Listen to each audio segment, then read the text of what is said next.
আমি এইবাৰ কলিয়াবৰ বিধানসভা সমষ্টিত আমাৰ সৰ্বমুঠ 22খন পঞ্চায়ত আছে আৰু 2খন আঞ্চলিক পঞ্চায়ত আছে।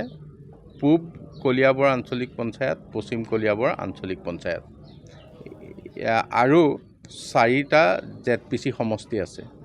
আমি মিত্ৰজোঁটৰ লগত এটা বুজাবুজিৰে কোনো মিত্ৰজোঁটৰ প্ৰাৰ্থীৰ মাজত যাতে প্ৰতিদ্বন্দ্বিতা নহয় এই ব্যৱস্থালৈ আহিছোঁ।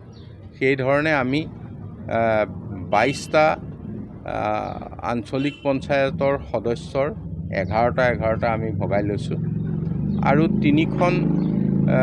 4খন ZPCৰ ক্ষেত্ৰত 3খন আৰু 1খন আমি ভগাই লৈছোঁ। আৰু ইয়াৰ উপৰিও আমাৰ পঞ্চায়তবিলাকতো যিমান দূৰ সম্ভৱ বুজা পৰা হৈছে। গতিকে খুব এটা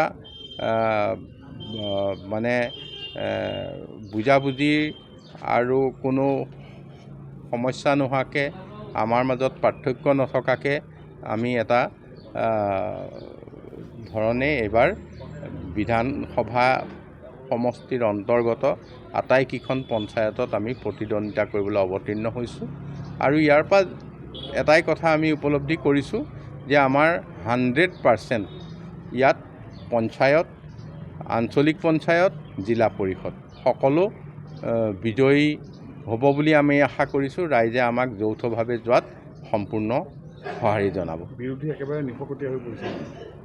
ইয়াতে আমি একলগ হোৱাৰ পিছত বিৰোধীৰ স্থানটো আচলতে কংগ্ৰেছ থাকে। কংগ্ৰেছৰ যিটো স্থিতি সেইটো আমি বৰ বেছি ইয়াত প্ৰত্যক্ষ হোৱা নাই।